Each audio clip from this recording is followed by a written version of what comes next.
shout out to You Know I Got Soul too. Yeah, shout out to You Know I Got Soul. Always been there. Always been there. Right. Yeah.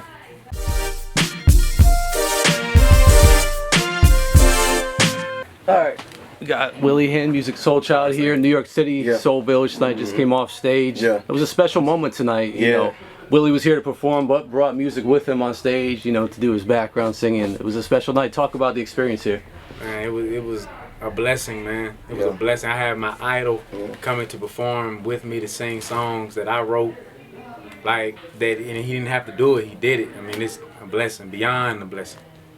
I mean, it's only right. I am your biggest fan, so that's the least I could do. So yeah. Tell us how you became his biggest fan, because now you've signed him to your label and you're working with him. So how did that all come together?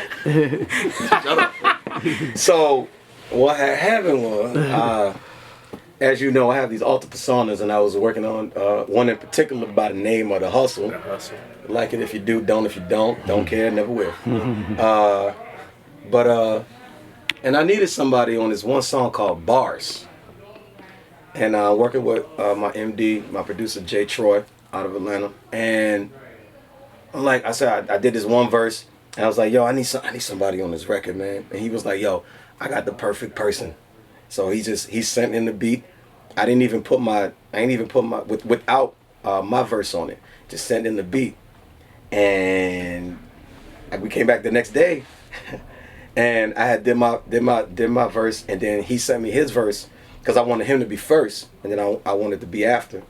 And I was like, yo, did he know that this is the vibe that I wanted to be? He was like, nah, I ain't tell him nothing. I just gave him the beat, and I was like, yo, something like this, something like that. You know what I'm saying? But like whatever you want to do, but it's called Bars, you know, something like that. Right. And it came back, and it was just so perfect.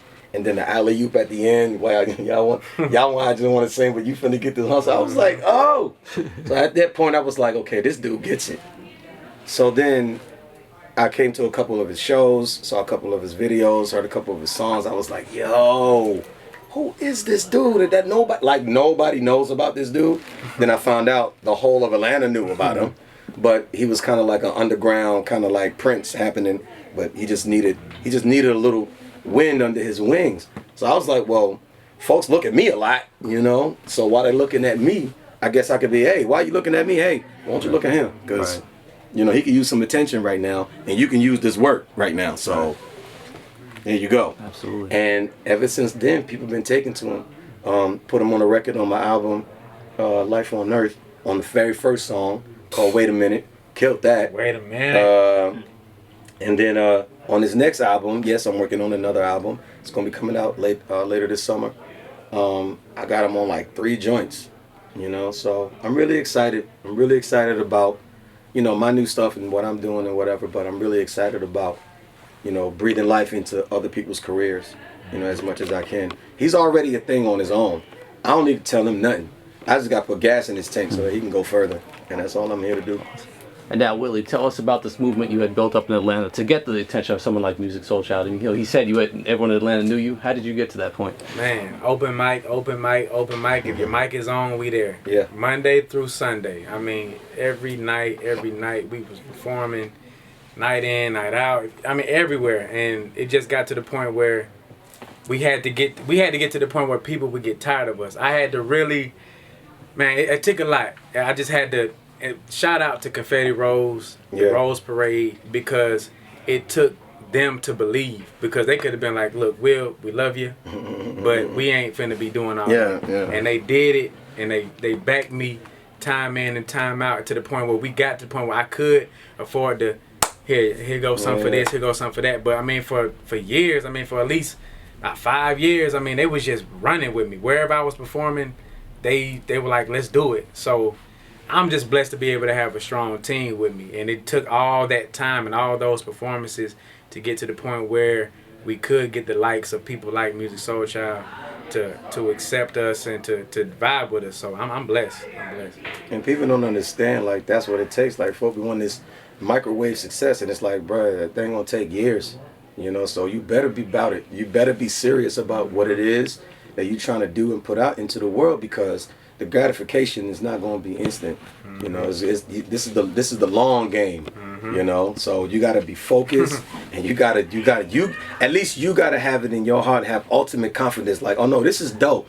They just need to catch up, you know, and be willing to be patient, because when it hits, you know, when it pops, it's gonna be worth it. Absolutely. Yeah.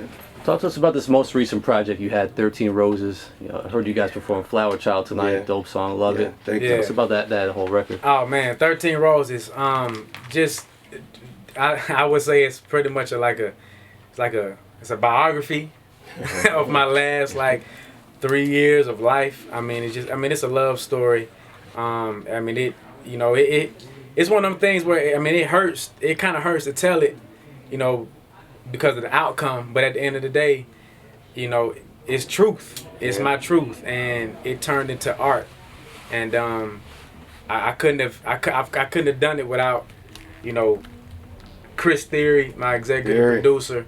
You know what I'm saying? I mean, he's been with me since day one, but he really chimed in with me. He really allowed me to take it to another level. You know what I'm saying? And you know, Devin and Bam Ditto, and you know, just Jay Reed, just great producers who really chimed in. Because that was the first time I sat with all of those different producers.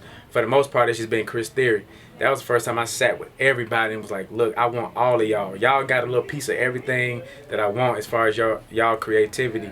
And I want to be able to use you guys and your greatness. And, you know, it just came together. And then, you know, Musiq, he agreed to get on it. That record that he talked about as far as the hustle. Yeah. I came to him, you know, I did the record for the hustle. My only thing was I was like, look, I'll do it because you already know you the man. But if I do that, I want you on my album. And I already knew, like, yo, I know you spitting, you got bars, but I got a record for you, bro. I need you to sing. I need you to take me back to I Just Want to Sing. Just listen. What's good? Ha! You know what I'm saying? Take me back. I see what you did there. What's ill about that song is that, so what people don't know is that when I was doing the hustle, is because I was at the point where I was like, you know, I'm cool on Musiq Soulchild. Don't nobody care anyway. You know, record sales wasn't really popping. Folks wasn't showing up to the shows. Promoters wasn't calling. And I was like, oh, so nobody wants Musiq Soulchild anymore. Cool. I'm gonna start over. So that's what I did. I was in Atlanta, being inspired by all the sounds from Atlanta, and I just said, you know, F it. I'm gonna go ahead and do this hustle thing. So when he brought me that song, I'm listening to the song I'm doing, and I'm like, you know, this Musiq Soulchild thing is pretty cool. I'm gonna go ahead and get back in the studio. And wow. So, you know, I don't know if I ever told you that, but like, there was that song and this other producer I was working with, from Atlanta, J Rel. We worked on some songs with him, and I was like, okay, y'all gonna bring me back out with this music thing, and I had to really like sit down with myself and like, dude, you can't abandon this Musiq Soulchild brand, even though folks is not really giving it the love and the attention that you feel as though you deserve. And I had to take into consideration, like, I'm appealing to a whole nother generation of people. You know, it's a lot of things, a lot of variables that I didn't consider. I was like, man, I put all this work, you know what I'm saying? These people don't want it. It's a whole lot of factors that I just didn't consider. You know, I was being hella emotional. And then I just sat and thought about, like, let's be realistic about it. You know, you did put that work, so what make you feel like it's so easy to walk away from it? Right. It just means that you got to work on it and get it back up and running. So if you just got to start over, but with that brand, don't start over with something else. Start over with this brand, you know, and refresh it. You know, you so willing to do that for somebody else. Why don't you do that for yourself? Why don't you breathe new life into your own thing? You know, so I just wanted to, you know, put that out there. Tell you I appreciate that. Man, honored, man. I ain't even.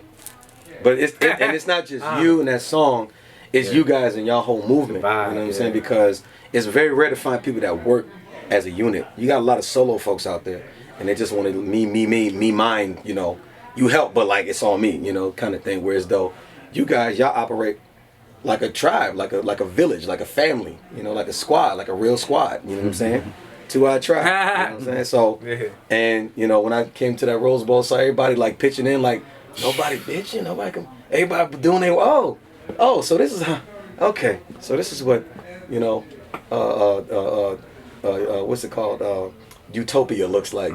Creative utopia. Everybody works together, and this is just everybody working in perfect harmony. Guitar player was setting up stages, and I'm like, what is y'all doing? You know, they got You know they got folks for that, like, right? He like, I ain't doing it again. But shout out to Allison Wild. Shout out to Allison Wild, man. Yeah, the whole tribe, everybody was out there, man. We was throwing, we was setting up benches. And They set, no, y'all don't get it. They set up their own stage. Built it.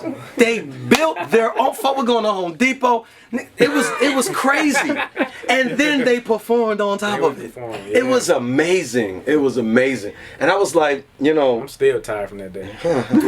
and I'm like, dude, but this is what it takes. Like, folks got to be willing to work together, man. It ain't always gonna be ideal, but if everybody is helping to reach the same common goal, everybody want to be fly. Everybody want a day in the light. Everybody want to do their thing, but you gotta work.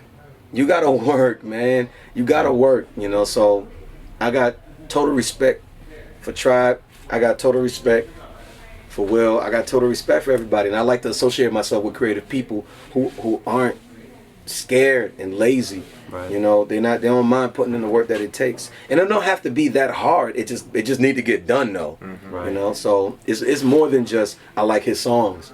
You know, I like where he and the crew represent. Right. You know, and I like to be a part of it. I like to be associated with that, and I like to assist in the way that I can.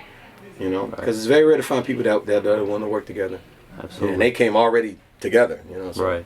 It was cool. You know, watching him on stage tonight, it's clear to see why he would want to work with an artist like this. He's got the whole package. That energy is infectious. Love it. Yeah, You see how he's keeping you motivated. and going. So, he's definitely a ball of inspiration, and, Right. it's important, especially in this business, to consistently be inspired. Right. You know, so talk to us about what's next coming from this collaboration between you guys. What can we expect in the future? Man. Yeah.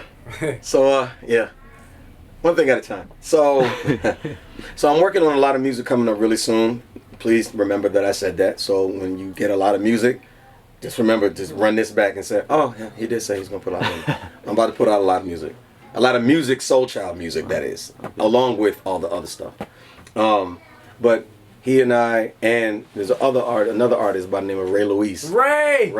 What's up, Shouts out to Ray? Ray. Wow. What's up, And I tell you, bro, so Ray is we just put a group together, and we're gonna put out some music coming up really soon. So look forward to that. Do we have a name yet? No, we ain't got a name yet. So We got a name. We gotta work on it. We gotta work on it. But just, you know, it might be a one-time thing. It might not. Who knows? But you know, it's definitely still fresh out the box. We ain't even put it on yet. Still working on the music. Shout out to GMJR. He's gonna do all the music. Man, it's just so much. It's so much out He's there. a beast. And it's like no attention. It's like a lot of SoundCloud, for instance. There's a lot of SoundCloud superstars, but they're not getting no attention. You know, I mean, unless you know somebody that knows somebody that know about it. Like I was introduced, you know, saying to Ray Luis by somebody else. You know, so it's like, if you don't know, then you don't know. So it's gotta, I don't know, somebody out there somewhere, if y'all could like really figure it out, how y'all can start showcasing, you know, the dopeness that's on SoundCloud and all other platforms of independent artists. Like I know that there is this thing between majors and independents, but y'all gonna have to let that go because the times are changing. There's nothing that anyone could do about it. You might as well just go ahead and just lean into the wave so that you can get somewhere. Otherwise, you're gonna get washed out. So. And that's something that I had to learn too. I had to, you know, you gotta do something new. Right. You gotta do something new, man. Right. Anything you guys would like to add? 13 Roses, the movie. Coming. Oh yeah. 13 Roses, the movie, and what's that now? Social media. Oh yeah, that's my publicist. She trying to be all social. What? Huh? I don't speak whisper. Musiq Soulchild on Twitter, Facebook, Instagram. You already know. Willie Hyn, WILLIEHYN. Hyn like Hennessy, You know what not I'm saying? Hyn like Heineken. And that, right. And that's on that's on all social media. 13 Roses, the movie is coming this summer 2017. Look, let me tell you, shout out to IMI Photos. They did everything. Y'all in for a serious treat, man. Shout out to the whole Soul Star. Oh yeah. Soul Star family. Yeah. And if you care, I did a hustle kinda like movie. It's kind of like a bunch of videos I'm stringing together. Yeah, man. Starring yours truly. Yeah, I'm all in that thing. Yeah. You know. Yeah, just so all in it. Yeah, it's gonna be cool. We just out here being creative. We just being artists. This is what we do, you know. Forget about all of that other stuff. You know, who charting, who not. Like, I don't, all that stuff don't really matter. You know what I'm saying? Not to me, you know, because at the end of the day, the only thing that matters is what you put out and how much, you know, how much it you know, it hits people. You know, how much it registers, how much it affects people in a positive way. So, you know, you could be popping on the charts all you like, and it's no diss to nobody, but at the end of the day, you ain't leaving nothing behind that people could use for the rest of their lives.